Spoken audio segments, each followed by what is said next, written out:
Assalamualaikum, perkenalkan saya Bu Arman. Hari ini kita akan membahas radio kromatografi.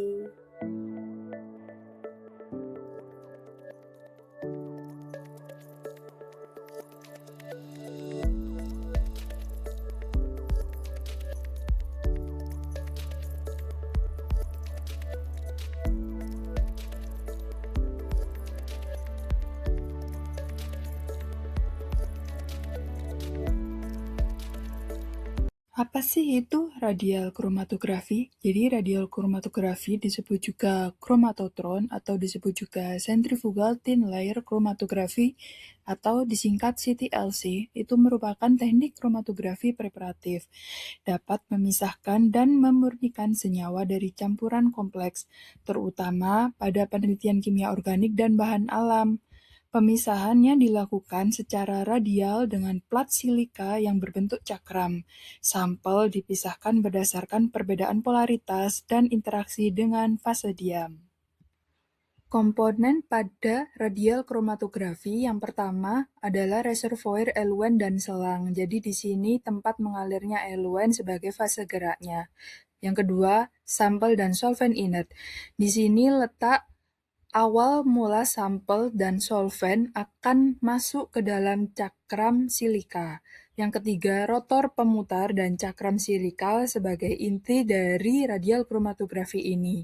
Yang keempat, outlet tube itu adalah tempat pengumpulan sampel. Dan yang kelima adalah lampu UV yang digunakan untuk pengecekan hasil pemisahan senyawa.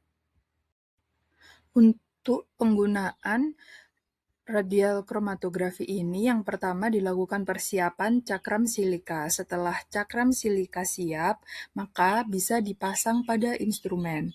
Lalu, langkah kedua adalah penotolan sampel atau penetesan sampel yang diteteskan di pusat cakram silika. Kemudian, tahap ketiga adalah penambahan eluen sebagai fase gerak yang dimasukkan melalui reservoir.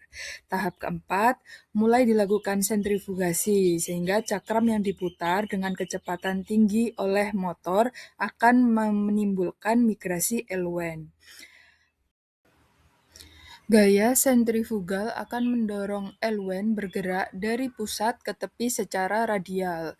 Pemisahan komponen sampel berdasarkan polaritas atau interaksi dengan fase diam. Lalu yang terakhir adalah pengumpulan fraksi yang terpisah dikumpulkan dari tepi cakram. Jika selesai digunakan, cakram dapat dilepas, dibersihkan untuk penggunaan berikutnya. Radial kromatografi memiliki beberapa keunggulan dan kelemahan.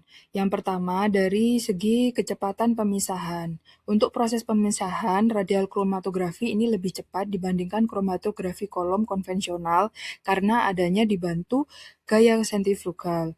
Namun, karena pemisahan yang sangat cepat ini dapat menyebabkan resolusi menurun jika optimasi eluen kurang tepat. Yang kedua, dari penggunaan pelarut. Konsumsi pelarut pada radial kromatografi ini lebih hemat hingga lebih ekonomis dan lebih ramah lingkungan. Namun, pemilihan sistem pelarut harus sangat sesuai karena kesalahan komposisi dapat menyebabkan pemisahan gagal. Yang ketiga, dari efisiensi pemurnian, mampu menghasilkan fraksi dengan tingkat kemurnian tinggi dalam waktu singkat. Namun, radial kromatografi ini kurang efektif untuk campuran yang sangat kompleks atau jumlah komponennya terlalu banyak. Yang keempat, dari pemantauan proses. Pemisahan dapat dipantau langsung seperti pada TLC karena pola migrasi senyawanya dapat terlihat pada rotor. Hal ini memiliki kelemahan karena membutuhkan pengalaman operator untuk membaca pola pemisahan dan penentuan waktu pengumpulan fraksi yang tepat. Yang kelima, dari jumlah sampel. Radial kromatografi ini cocok untuk isolasi skala kecil hingga menengah pada penelitian bahan alam dan kimia organik. Hal ini menjadi kelemahan karena kapasitas sampelnya terbatas bila dibandingkan preparatif dengan HPLC atau kromatografi kolom. Yang keenam, Dari segi biaya operasional, biaya operasional relatif rendah karena penggunaan pelarut dan silika pada radial kromatografi ini lebih sedikit. Namun perlu diperhatikan bahwa harga rotor dan komponen alat cukup mahal serta membutuhkan perawatan yang khusus.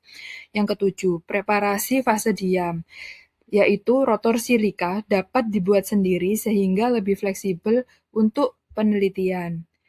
Namun, kelemahannya lapisan silika pada rotor ini akan mudah rusak atau retak jika preparasinya tidak baik. Yang ke-8, untuk kemudahan operasinya, pengoperasian dari radial kromatografi ini relatif sederhana, tidak memerlukan tekanan tinggi seperti HPLC. Namun, perlu optimasi kecepatan putaran rotor dan eluen. Yang ke-9, aplikasi penelitian. Radial kromatografi ini sangat baik untuk isolasi metabolit sekunder seperti flavonoid, alkaloid, terpenoid, dan senyawa sulfur. Namun, tidak cocok untuk senyawa yang sangat volatil atau sangat sensitif terhadap panas dan udara. Dan yang terakhir, dari segi waktu analisa, penggunaan radial kromatografi ini dapat mempercepat tahap pemurnian akhir dalam penelitian isolasi senyawa. Namun, untuk penelitian skala besar diperlukan pengulangan proses beberapa kali. Instrumen dari radial kromatografi ini telah saya aplikasikan pada penelitian saya yang berjudul Eksplorasi Senyawa Bioaktif Bawang Hitam Tunggal sebagai Antibacterial Agent. Penelitian saya ini dilatar belakangi dari penyakit infeksi bakteri yang masih menjadi masalah kesehatan utama global dan di Indonesia. Resistensi antibiotik ini meningkat akibat penggunaan antibiotik sintesis yang tidak rasional dan berkepanjangan. Dampaknya, terjadi penurunan aktivitas terapi, peningkatan biaya pengobatan, resiko mortalitas yang lebih tinggi, sehingga diperlukan alternatif antibakteri dari bahan alam yang lebih aman, efektif, dan selektif. Bawang hitam ini dihasilkan dari fermentasi pemanasan bawang putih, sehingga mengalami reaksi milat dan berubah warnanya menjadi coklat gelap dan rasanya manis. Perubahan senyawanya menyebabkan peningkatan polifenol, fenolik, flavonoid, dan aromanya juga lebih ringan dibandingkan bawang putih segar, sehingga menimbulkan aktivitas biologis antioksidan, antiinflamasi, anti-kanker, anti-diabetes, antibakteri, imunomodulator, kardioprotektif, dan neuroprotektif. Tahapan penelitian yang saya lakukan yang pertama adalah preparasi bahan, kemudian ekstraksi, fraksinasi, dan isolasi senyawa. Bawang hitam tunggal diekstraksi terlebih dahulu, kemudian hasil ekstraknya dipartisi menggunakan cairan N-heksan dan etil asetat. Hasil ekstrak yang didapatkan adalah ekstrak N-heksan dan ekstrak etil asetat. Lanjut ke tahap fraksinasi menggunakan kromatografi kolom, sehingga didapatkan beberapa fraksi aktif. Beberapa fraksi tersebut akan dimurnikan lagi menggunakan kromatografi radial, sehingga didapatkan senyawa yang lebih murni. Senyawa yang telah didapatkan tadi akan dikarakteristik menggunakan beberapa instrumen seperti UV, IR, dan NMR. Setelah didapatkan identifikasi senyawanya, maka dilanjutkan dengan uji antibakteri dengan metode microdilution. Berikut adalah dokumentasi penelitian yang telah saya lakukan. Yang pertama adalah preparasi sampel. Jadi dilakukan pengeringan sampel bawang hitam di suhu 50 derajat Celcius selama 7-10 hari. Dilanjutkan tahap ekstraksi, yaitu sampel dimaserasi dengan metanol selama 2 kali 24 jam. Kemudian sampel tersebut dipisahkan antara ekstrak dengan endapannya menggunakan vakum pump. Kemudian ekstrak yang didapatkan dipekatkan lagi dengan instrumen evaporator. Ekstrak yang didapatkan dilakukan partisi dengan N-heksan dan etil asetat untuk mendapatkan ekstrak yang polar dan ekstrak yang non-polar.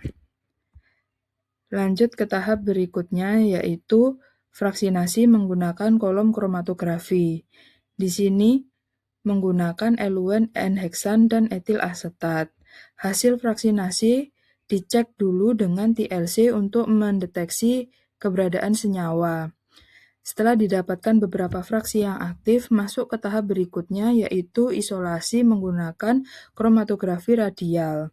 Di sini juga perlu dicek ulang dengan TLC untuk mendeteksi seberapa murni senyawa yang didapatkan.